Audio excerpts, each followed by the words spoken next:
Welcome to the podcast Social Work Successes, which aims to shine a big spotlight on the brilliant work that social work professionals do with children and families every day, because this is just not celebrated enough.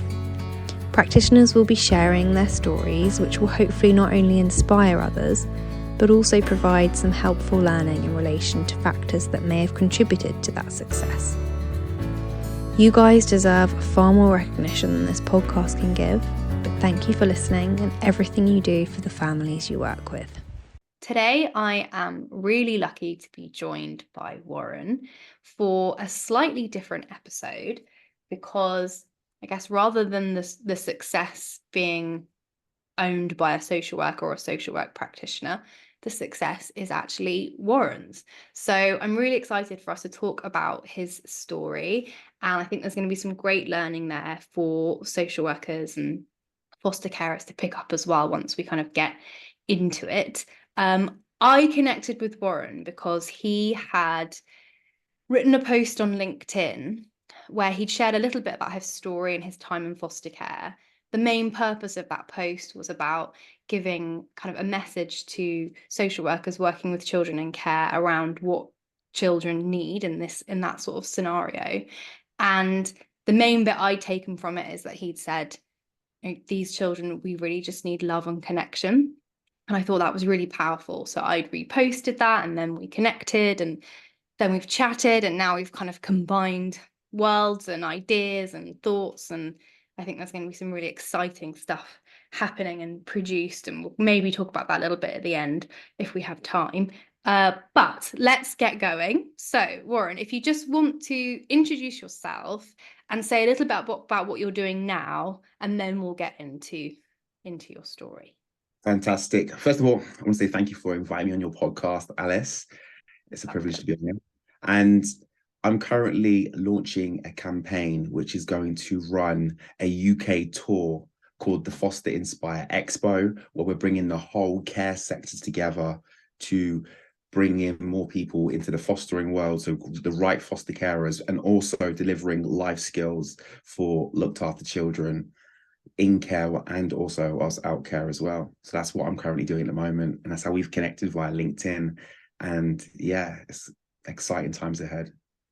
Brilliant. Okay, so do you want to just talk us through, I guess, your experience from when you were younger and what kind of went on for you during those years? Definitely. So, my childhood was very traumatic. My mum, I was conceived via, my mum was conceived me via rape. And that's how I kind of came into this world. So a lot of trauma from a young age. My first memories growing up was looking after mum and my siblings and being an adult way before my time, to a place where, I would hide my children, my brothers and sisters from the social workers. I'd run the house. And then when I was 8 years old, it got so bad that my mum then, she put her hands up and said she was neglecting her children and she couldn't, look after us anymore. And I went into foster care. And then obviously I went into 3 different homes. The first home I went into was supposed to be long-term, but, I was a bit cheeky as a kid. So I remember letting the birds out the cages and letting, these birds go out into the wild. And then that was the end of that. So I went from, home to home. And then I spent 3 years in one long-term foster home. Okay, so I guess from that point at which you had involvement with social workers, both when you were with your mum, but also once you'd found yourself within like the care system. So what do you remember of your experience of social workers when you were still, I guess, living with your mum?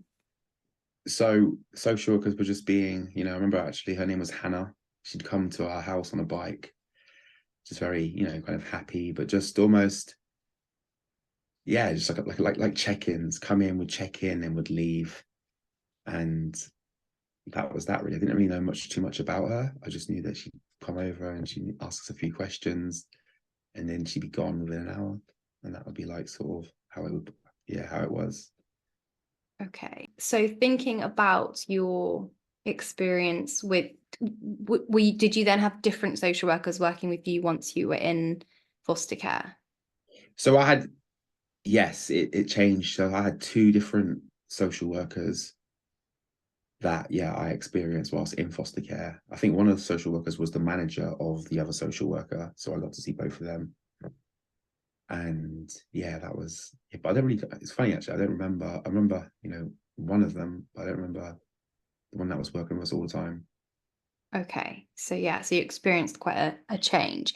And in terms of your experience of the foster carers, Hmm. what was that relationship like? I mean, obviously, I'm guessing if you'd moved placements, there was breakdown in those placements, and then that's why you were moved to different ones.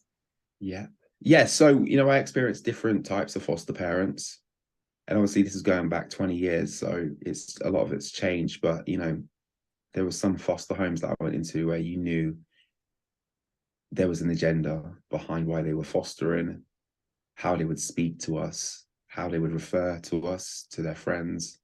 And, I think a lot of adults don't understand that, children understand a lot more than they give them credit for. So I kind of felt like, a rescue dog actually in Mm. in a few of the homes. It was very sort of like transactional. It wasn't more like a family unit. And then I thought, yeah, I had two experiences of like that. And then my long-term foster parent was more of a loving background. She was Muslim, very strict, and for me, I don't know, like yeah, I was very quite obedient, and I think she taught me a lot in just with discipline and routines and things that I never, knew of before. But I still found it hard to communicate to her how I felt, what I was going through. Like I wouldn't open up to her, if that makes Mhm. sense. Yeah. But that family feel, hot meals, pajamas, things that I'd never experienced beforehand. I got that. And I think I've got a family feel. And I think that's part of one of the things you're campaigning and saying, that really foster carers need to see this as not just a job, but actually that love is so important within that relationship. Even potentially even more so than if you hadn't had these experiences, to that relationship shouldn't feel like a transaction, as you said. But I think, unfortunately, I think that's quite a common theme Yeah, that is happening. People are seeing it as a job. You do get obviously paid to do it. But it's so much more than that, isn't it? it is. Obviously, Alice, you've got children. You don't see that as a job. It's something that you do regardless. And I feel like that has to be the same in for looked after children. You know, that's what they're craving, is that family feel where these foster parents are seeing beyond the behavior of these children and showing that maternal love Mm. or paternal love. I think that's so needed for looked after children.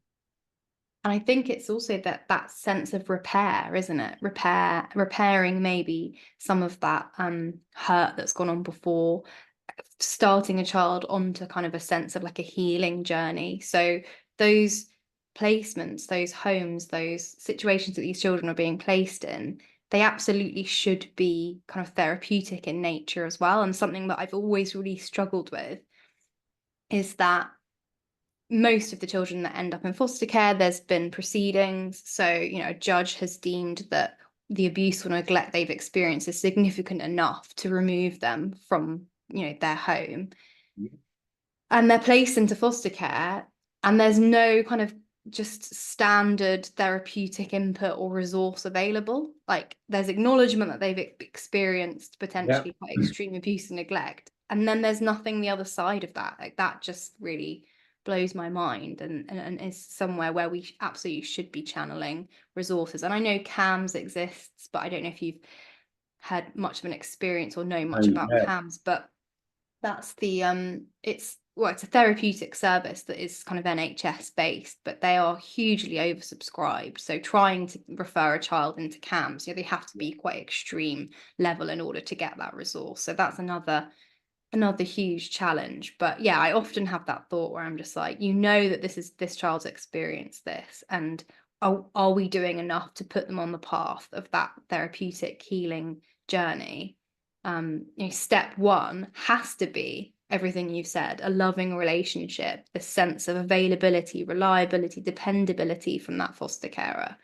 It should just be standard. So I completely support your mission to get more foster carers involved, but also people that are in this place to offer that sense of kind of love and connection, as we've talked about. Definitely. Yeah, like if I talk about my own personal experience of going into foster care, there was no therapy available, and emotional pain is just, as bad as physical pain. So if, someone had an open wound, there'd be a band-aid on it. Like, they wouldn't just allow it to just bleed. And the same thing goes to the emotional side of things as well. And if you don't deal with that, that's when you start seeing the behavior in the child. And for them, like, a lot of times on my report card, Warren's got potential, but finds it hard to focus. And if you just look into my story, why would I find it hard to focus? What's in my head? What am I thinking about? 9 times I wasn't present in that moment because of what I went through. So it's vital that children have the right therapy. Yeah, absolutely. I mean, I talk about that in when I deliver training to social workers and foster carers. There's actually been studies done where they have shown that children who are living within a potentially abusive or neglectful environment, their hyperarousal levels are much, much higher. But you wouldn't know that unless you kind of look inside to what's going on in their nervous system, which obviously you can't see that on the outside. So they kind of, what they did is they measured like autonomic arousal rates and heart rates of children these children, when they were just kind of in a normal environment. A school environment shouldn't be a threatening environment. It should be somewhere where a child feels safe.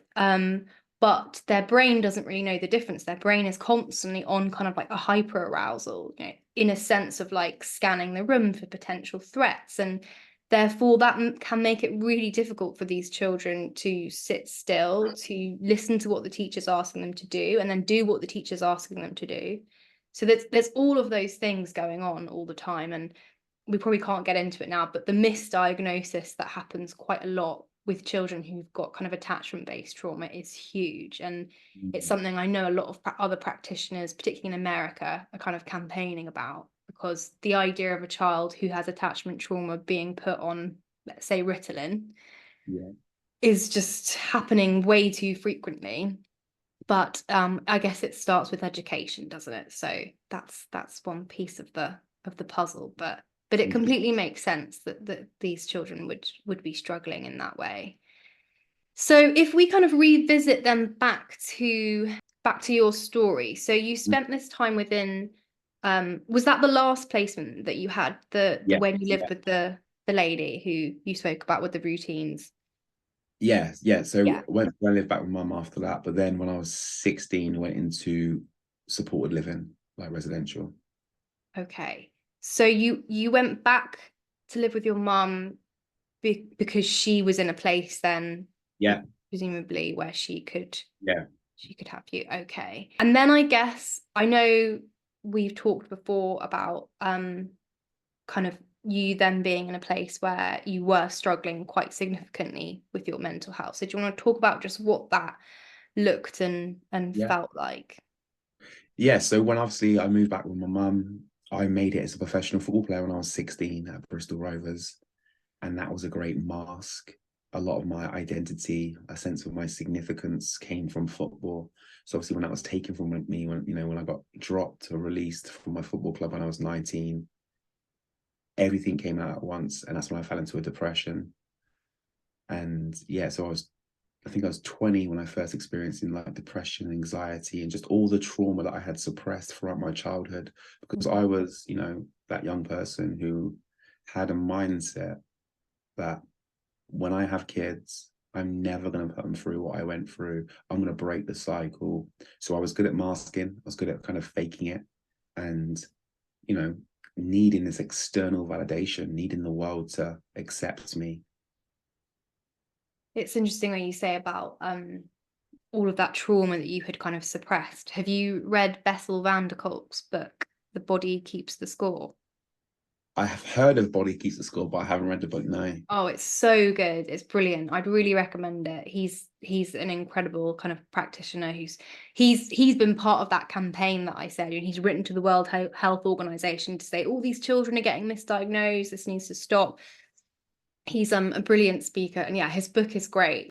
I guess what it's helpful then to hear about what helped to shift you out of that place. I mean, it's completely understandable that that would happen, and those things would kind of, I guess you could kind of take certain things to a point, but I guess the football thing not working out was probably a just, I don't know, another sense of things not being how you wanted it to be, or Well, football was my whole identity. So imagine just your whole identity being taken from you. That's how I felt. Mhm. Yeah, and that was part of your plan, wasn't it, for the way for Yeah. things to be different. Um, so okay, so yeah, how did you shift yourself out of that period of depression, would you Yes. say? Okay. So when I was going through depression, never experienced depression in my life. So I thought, I had a very fixed mindset. Like this is life from now on. Very surreal, anxiety, panic attacks every night. Got to a place where, living just became a struggle. But you for yourself, I fell into a place where you're too scared to take your life, but you don't want to live at the same time. So you're stuck in this middle place. And that isolated me, and I was in my house a lot, and it got so bad that I went to the doctors and I told them my symptoms.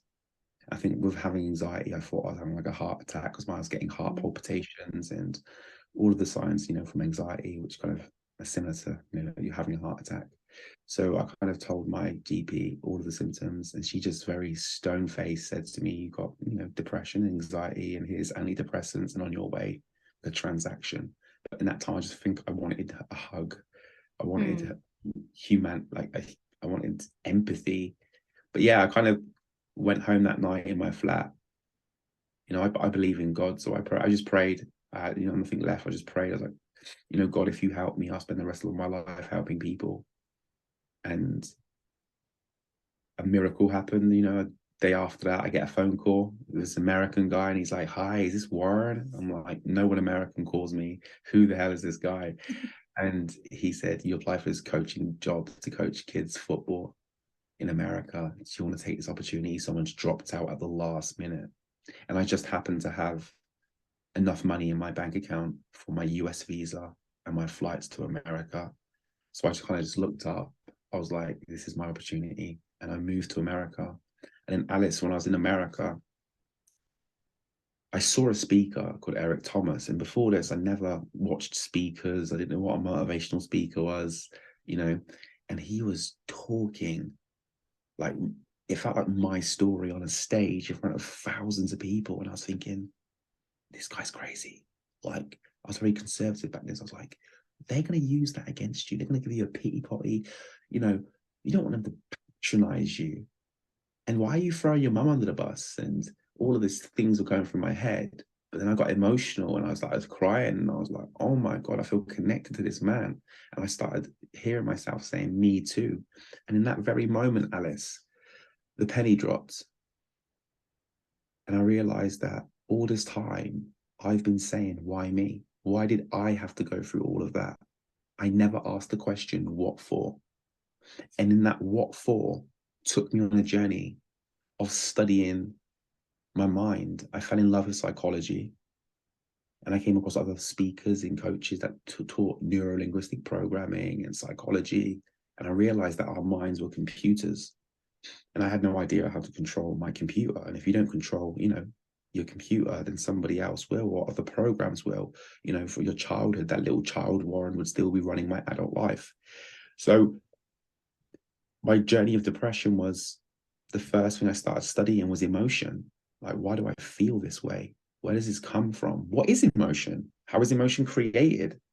And then I started studying emotional intelligence, and I realized, as simple as it is that what you think about, your thoughts turn into emotions, and your emotions, they last 80 seconds and we recycle them through our thoughts. So I learned how to change how I felt by changing my thoughts and changing my environment. And then I became a student of just the mind and understanding. I wrote down on a piece of paper, I don't want to be depressed anymore. I want to be confident. I want to be the warrior who I am behind closed doors in my everyday life. I want to be a speaker like this person that I was listening to. I want to have that confidence. I want to be the warrior who I am, when no one else is watching me. I want to be that warrior in any room that I walk into. I wrote it down on a piece of paper, and then I used all my senses, the videos that I was watching, my self-talk, and my action. I did things way out of my comfort zone that allowed me to become comfortable in an uncomfortable situation. And then I just saw my depression as a catalyst for my self-discovery. And then the narrative changed. Once my narrative changed, Alice, once I was no more like, why me? Depression couldn't live in that environment. Depression is a low vibration. So once I'm like, wow, I'm a teacher, I can help other people, it shifted in my mind. And that's when I learned you can never remove depression permanently, but it's a bit like washing. If you have a shower on Monday and don't have a shower all week, you're going to smell. So you recommend showering daily. So ever since 14 years, that's what I've done. I've realized, I wake up in the morning, I have a morning routine, and I have rituals that I do on a day-to-day basis that keep me in a high vibration. That doesn't mean, Alice, if you kick me, I'm like, I'm positive, Alice. La la la la la la. Get to that stage, but I can bounce back quicker because I've got my emotional intelligence is higher. So that's what I did. Yeah, and that's such a great message, isn't it? That this idea of like shifting that mindset of thinking about your purpose, and that everybody does have a purpose and everybody does have a gift, and it's about kind of accessing that and seeing that and using that and being, and that giving you the motivation to, but it's not the easiest thing to find, is it? And it's certainly not the easiest thing to shift yourself out of that state when you're in it. But yeah, I mean, that's a really inspirational for other people to hear, I think, the way that you went about doing that. And you're totally on that path, which is incredible. So, okay, so the last few questions are just thinking about what advice would you give for social workers who are maybe working with children who are living with a parent who might be battling addiction, or who are in foster care and they do have this parent who's again kind of battled addiction? What advice would you give to those social workers? So the advice that I give to social workers, let's go with, if they're working with children that are still living with, at home with mum and dad. First, relationships are everything. I know that it's a job, and I know that you get paid for it, but go beyond that. Build relationships. When people feel like they know, like, and trust you, they then kind of buy into what you're saying. And I think with that, remembering why you got into social work and that you could help that prevention of them having a family split up, because that is traumatic for all involved. So relationships, empathy, and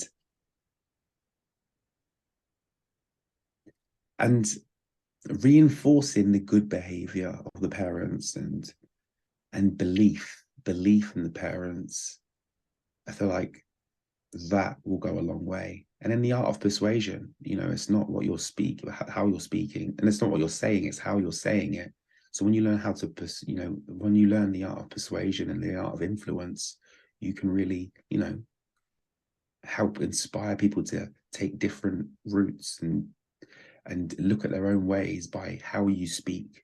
Because a lot of people don't like to be talked at. They like to be kind of invited to another perception of life and themselves, if that makes sense. Yeah. And for those, that work with children that are in foster care, just know that, sometimes you hear cases, the word cases and these words, but these are children that you're working with. So just, again, relate it back to your children, relate it back to you as a child, how you would like to be treated, how you would feel in that situation if if you wasn't living with your mum and dad. And if you can show that love and empathy and connect on such, and just remembering things that they like, that they love. If they like Minecraft or whatever they get games that they like, just do a bit of research into Minecraft, understand the Mm. characters, and just little things like this allow you to build rapport with these young people. And also, I believe energy is a profound thing. So even if you don't say it out loud, but you say it in your mind with intentions to celebrate these kids and to give love to these children, they feel that energy. So come in with your energy, right? And you can only give what's inside of you. And I always say, who's looking after the social workers? Because a lot of the social workers, they do their job, they got loads of pressures, they sign off. I can imagine they go and have a glass of wine, or they put their own kids to bed, and they're watching TV, and there's no self-care. Mm. So look after self first, work on yourself and your well-being, and you'll be better of service. And always be a student. I know that you're qualified as a social worker, but just always be a student and you can always get better. That reminds me, Natalie, who we've connected with, she's great on the social work self-care stuff, isn't she? He's amazing, So yeah. I'll definitely leave a link within this episode to her stuff, because yeah, it's so necessary, because you can't just keep giving and keep giving. You can't have No. the energy for those relationships if you don't refuel and replenish. And I think that goes both ways. That then starts impacting your relationships with your own partners or your own children, but also certainly the families that we're working with. Yeah. Okay, so I think I hadn't put this question on here, but I've just kind of thought that it would link in with some of the other things that we've talked Yeah. about and some of the other episodes. So in terms of thinking about what has contributed to your success, you've obviously mentioned quite a few things that you did around your mindset and what you kind of wanted and finding that purpose. But yeah, I guess what would you say has contributed, maybe a couple of things that you think have contributed to where you are now? Yes. So first of all, is changing your story. That means, you can't change the life events that happen to you, but you can Mm. change the story, the narrative. So once you change the story, it gives you purpose. Maybe, Alice, I went through what I went through to help other people. Maybe if I didn't go through what I went through, I wouldn't have the love and empathy for humanity and children and the work that I do.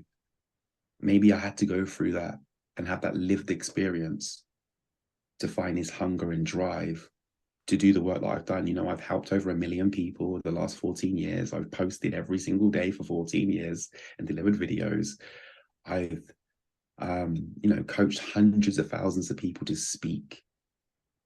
And that's all come from a purpose, a why far bigger than myself and my family. And I believe when you tap into a purpose bigger than yourself and your family, you have this universal energy inside of you that you do things that seem kind of like not human like. But I believe, if you want to serve the masses, that is going to give you the energy and the resources to go and make that happen. So again, that's the why. The why is a pull. I think a lot of people operate from willpower and that fizzles out.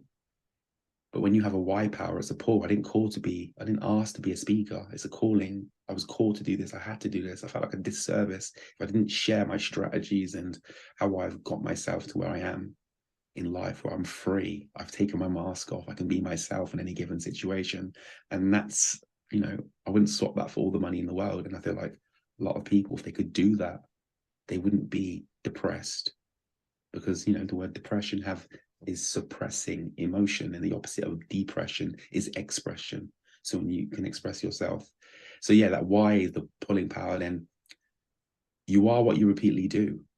Have a routine. So I wake up in the morning and have a routine that I've had for 14 years, which I go over my gratitude list, my why of why I'm doing what I'm doing, because out of sight, out of mind. So I have this up in my mantra in my bedroom, and a vision. Where am I going? A lot of people don't know where they're going to be in the next 12 months. it's like getting into a taxi with no destination. You're just going to be, wasting money going around in circles. So having a morning routine, evening routine, consistency, and collaboration, networking, relationship building, all of these key components is what I do. And if you do that as well, for you that are listening to this right now, you'll get, to a place where you feel like you are living and not just existing. Brilliant. Amazing. I am loving the fact that this episode is brought in all of these kind of spiritual ideas and ideas around energy and manifesting and ritual and routine. I'm all about all of those things, and yeah, I think they are such a huge help in dealing with the everyday kind of chaos of life. Like finding some grounding and all of this stuff is so important. And yeah, hopefully other people can listen to this and take forward what they can to kind of build into their own lives too, because I'm completely on board with it all. So thank Definitely, you yeah. for sharing And, that. and, and for, for those that are listening that, they might not be understanding what I'm saying. And, it does come across a little bit woo-woo, but there is, a mind, body, spiritual side of life. And, you won't know about it until you kind of tap into it. And a lot of kind of mental health struggles and difficulties are at the root of that is like that disconnect between mind and body. And that Yeah, happens as a kind of survival mechanism initially, but actually we know kind of long term the two have got to become more connected and more in sync, and that's where we can kind of see more some of those positive shifts definitely. in relation to And mental health. and also, it becomes a catalyst. Things happen. So have you ever driven to the shop before and you've been like, how the hell did I get here? You just drove and you just got there without even thinking. You just drove. Has that ever happened to you before? I mean, those kind of things happen to me all the time. I'm kind of not fully awake most of the day, but Yeah. yeah. So a lot of people live 50 years of their life like that. Mm. And when depression happens, Alice, you can't just go, I'll just sweep it under the rug. Mm-hmm. The depression's like the warning lights on the car. You got to look under the bonnet. You got to check the car. And then that becomes, a journey of self-discovery, because what people are looking for on the outside, all of it is on the inside. All the answers are on the inside. Mm. And yeah, and I think, the sad thing is people don't tend to kind of get to this level of consciousness until that car crash happens in their life, Mm. which it will at some point in your life. You're going to go through something that's going to Oh challenge yeah. you.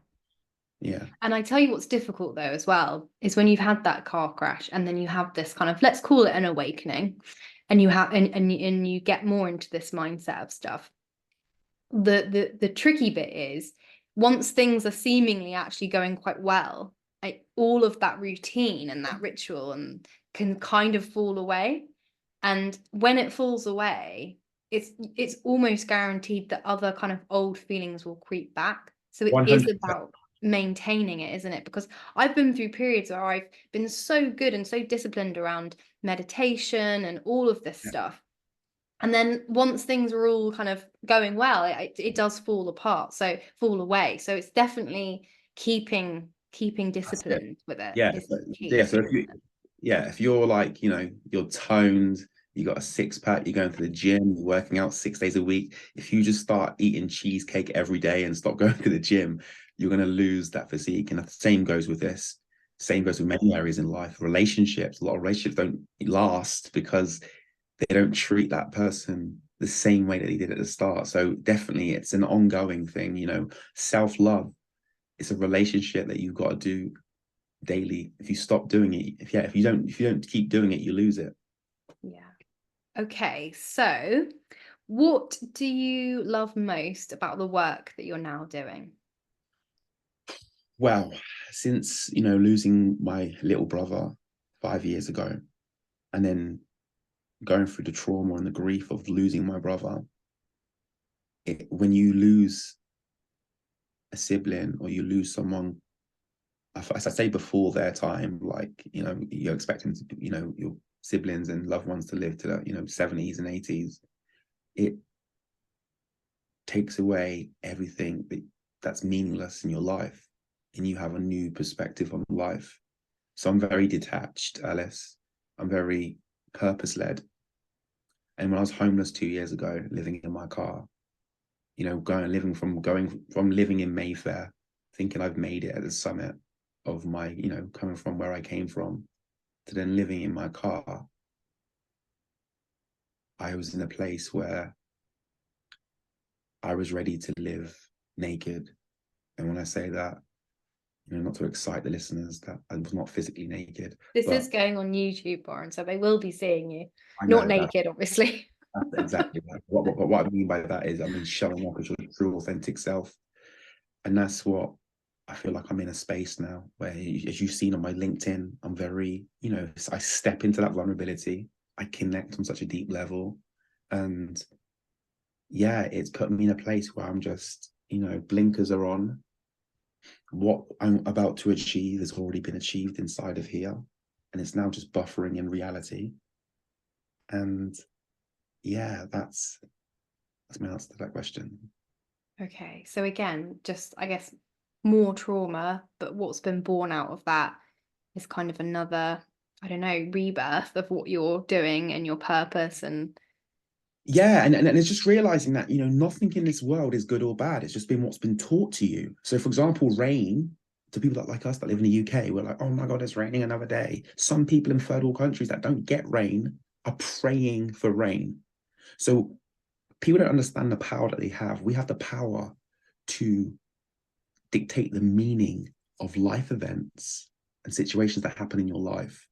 So once you understand that concept, it allows you to use it for good or bad. mm-hmm. Does that make sense? Yeah, 100%. Okay, right. Well, thank you very much. I'm there's so much in there for people to get, which they probably weren't even thinking they would get, now that we've covered the kind of spiritual side of trauma and healing.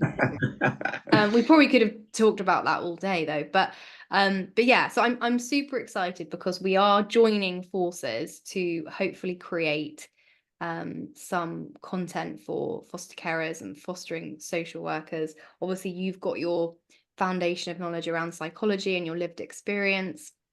I've got kind of the practice-based stuff and my own research and academic journey to bring. So if anyone's listening to this and is a foster carer or a fostering social worker, then get in touch, because we are in the process of putting together some resources and some training and teaching. And I'm really excited to be partnering with you.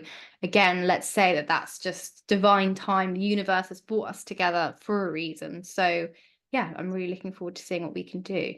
And also as well, like, I just want to throw it out there, like, be quick with this as well. So if you're listening to this and you're resonating with this episode, be quick, because it's all going to get snapped up. 100%. Wait, we're gonna be like Terry's chocolate, Alice. Like, literally, people are gonna bite our hands for our services. Okay, cool. So yeah, get in touch if you're listening. But yeah, thank you so much for joining me, Warren. No worries at all. Thank you for listening. This podcast is really in its infancy phase, so please do like, share, subscribe, tell your colleagues, tell your managers, tell anyone else that you think might benefit. Thank you.